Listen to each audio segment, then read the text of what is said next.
Hey, this is Brett. I wanted to share with you some important information on the Health Start saunas that I'm showing here on the screen. Because the reason is a lot of you in Australia from my Facebook group, Sauna Detox with Niacin, have asked me about this sauna and what my opinion is. And since I'm objective, I don't work for any particular company, I'd be happy to share this information with you. So the first thing I recommend is check out my guide and look at what it says in the group. I summarized my 2.5 years of research in my sauna information guide, and I don't have any specific brand that I recommend in the guide. I just tell you what is important to look for. Because these sauna companies are super deceptive, and they try to mislead you and talk about things that are irrelevant instead of focusing on the main things. What are the main things? Well, in the summary, no toxins. That's the first thing. No, toxins? What? Toxins in my sauna? How could there be toxins in my sauna? Well, it's unventilated, number one. Number two, it has plastic coating on the wirings. A lot of times the wood is fumigated because these saunas are typically made all over the world and parts are shipped in from all different areas. And so the wood is oftentimes fumigated. Other times there's plastic coating on the paneling as well. There's also some of the wood underlayment is plywood, which has formaldehyde, which can outgas. There are all number of things that can outgas inside a sauna. And the problem is it's unventilated. The second problem is that um, not only is there no air circulation, but toxins migrate with heat. So the hotter something is, like if you open a new car door on a hot summer day, you can smell it's like the new house smell. It's toxins. It's volatile organic compounds. Those are toxic chemicals that are getting into the air. Excuse me. So when these saunas heat up, it's like some of them even have like bamboo fabric covers over the heaters. And when those heaters heat up, those toxins migrate and get into the air, and they also soak into your open pores. So you really want to make sure that a sauna has no toxins. Well, how do you figure that out? Well, you just ask the salesman, right? They're going to be honest because they're like Buddhist Zen monks who never lie, right? No, they're going to lie as much as they can to sell what they have. So they're going to say, no, we really care. Really? Well, if this company really cared, why are their panels going halfway up the wall? Like, that's such a horrible design because far infrared doesn't penetrate the skull. So, like any panel that goes up above the shoulders, this is in the buyer's guide as well, is totally wasted infrared. And so it dilutes the panel temperature. So instead of being like 200 degrees, it ends up being like 160 degrees, and it just doesn't get very hot. You don't sweat very much because infrared is light. So like your shoulders go up to here, and so like this almost 50% above the shoulders is all wasted infrared. So why do they do that? Well, because these are Asian floor heater panels. They're not even designed for saunas, but they're super cheap. So that's why they put them in these saunas.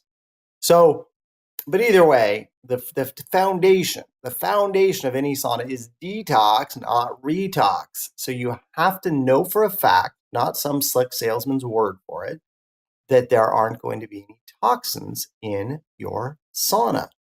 And sometimes they even use toxic finishes. I saw one company, they were all proud. Oh, we have this non-toxic sauna. Well, we use beeswax. Well, when you investigate this, I have 26 years of experience in helping people avoid and remove toxins. Well, beeswax is loaded with pesticides. And so although it sounds really nice, this sauna was coated all over with pesticide-laden beeswax. So it's a really big deal. So what you need is what's called a VOC report, because like if their sauna is legit and these people are the honest Buddhist monks that have been meditating on a mountainside, well, they'd be happy to show you proof that there aren't any toxins in their sauna because it's a big deal. And so they could show you what's called a VOC report. VOC stands for volatile organic compounds, which just means airborne toxins, the new house smell, essentially, right?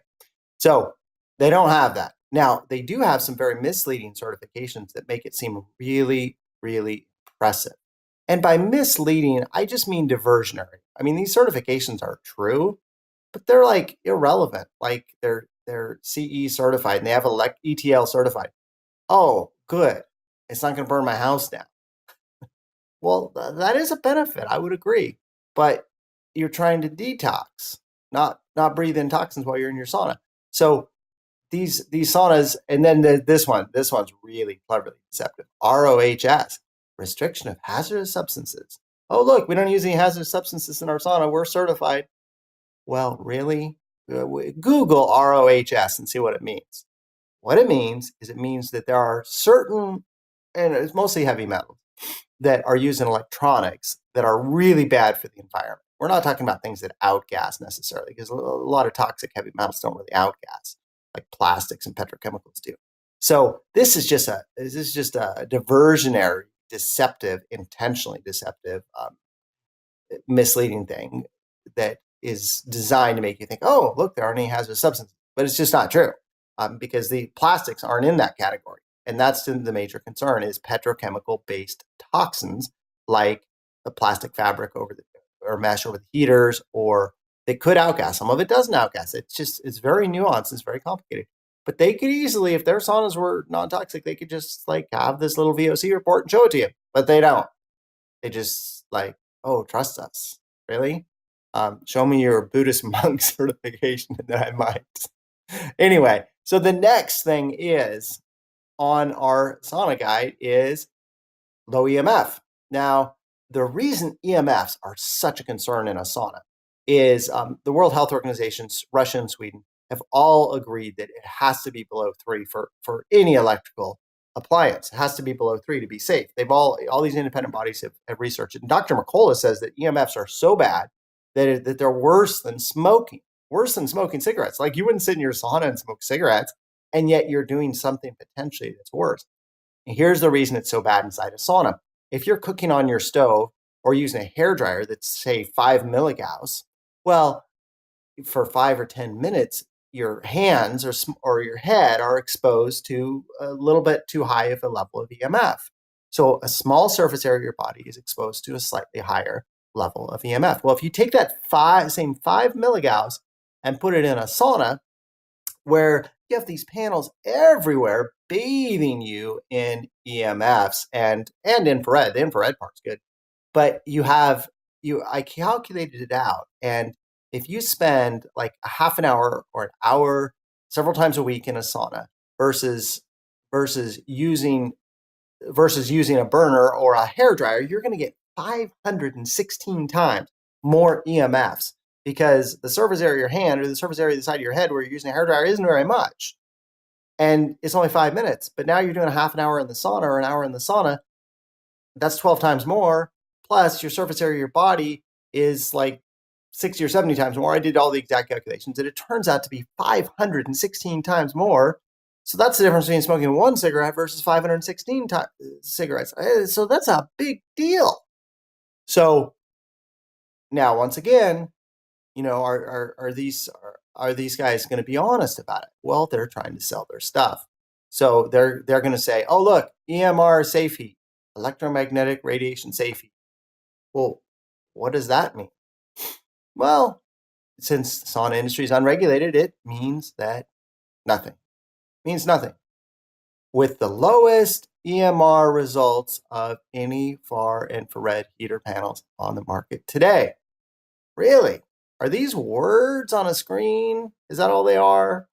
Just like words that come out of people's mouth? I mean, like, they might be true, they might not.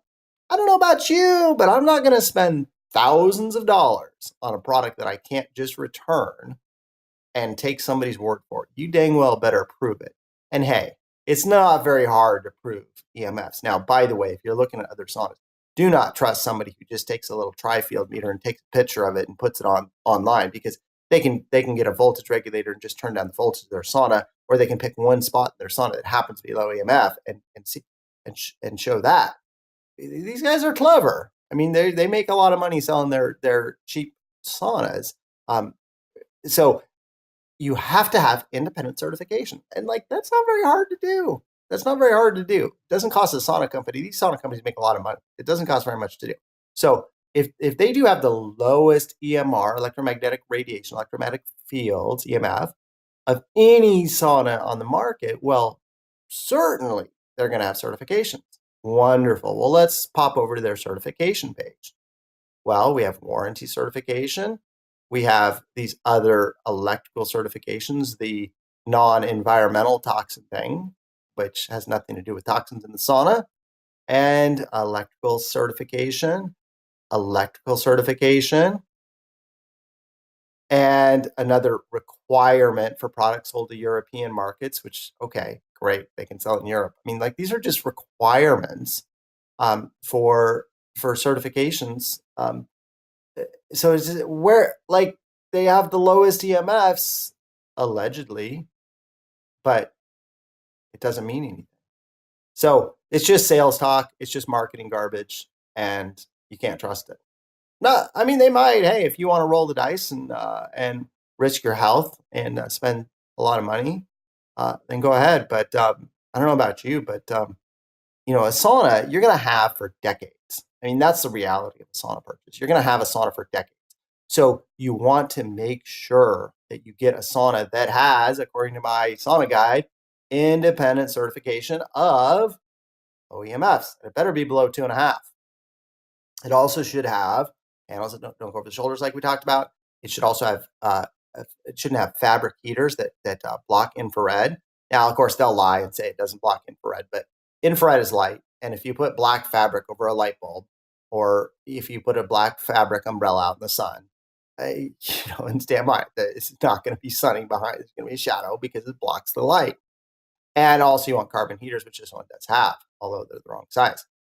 So that is what you want to look for in a sauna. And what I would recommend is this: is because I run the largest detox group in the world, the Sauna Detox with Niacin Facebook group, I have the latest information on which saunas are the best, which ones are available, and which ones are legit, because I get feedback from the members of my group. And there's, like, right now, when this video was made in April of 2017, there were like 7,000 people in my group, and it grows by like several thousand, 1,000 or 2,000 every month.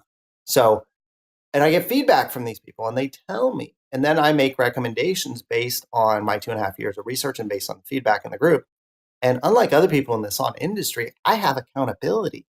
Because, like, if what I recommend is junk, people would just, like, tell me in the group, and it would ruin my reputation. So I have to make sure that what I recommend actually really, really is legit and people will be happy with. Things like having a legitimate true lifetime warranty, independent certifications for no EMFs and no toxins, because you don't want to be sitting inside a sauna like one of these that's going to just pollute you with a bunch of toxins and smoking cigarette levels of EMFs. My goodness, you don't want that. You want to detox, not retox.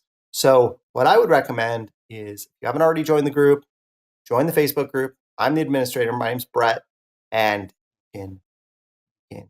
it's Sauna Detox with Niacin. For those of you on YouTube who haven't seen this, it's Sauna Detox with Niacin Facebook group. I'll post the link down below in the YouTube video, in the description. So check out the group, and then you can private message me, or if you want to call me, that's fine too. I usually have time to talk to people, and I like chatting about saunas, and I'd be happy to share with you what I've learned. And if you haven't joined the group and you're thinking about getting a sauna, my goodness, join the group. This niacin thing, this almost free multivitamin, but B vitamin, is awesome for detoxification. It detoxifies you like 10 times faster than just doing a sauna alone. So like, you're gonna get a sauna, whatever sauna you get, man, check out the niacin protocol, because it is awesome. It's a professional level detox that I teach in the group. It's $10,000 detox if you go anywhere in the world to get it done, any of the detox centers. And I teach it for free in the group because that's my thing. I like to tell people. So join our group, Sauna Detox with Niacin, facebook.com/groups/Sauna Detox. That is the Facebook group. And if you want to call me, my number is 208. I'm in the United States, 208-449-3979. 208-449-3979. Join my group. Check out the files section, which is where the sauna user guide is. And then if you want to know which saunas are up to date in terms of meeting the certifications of detox and not retox, then send me a message on Facebook or give me a call.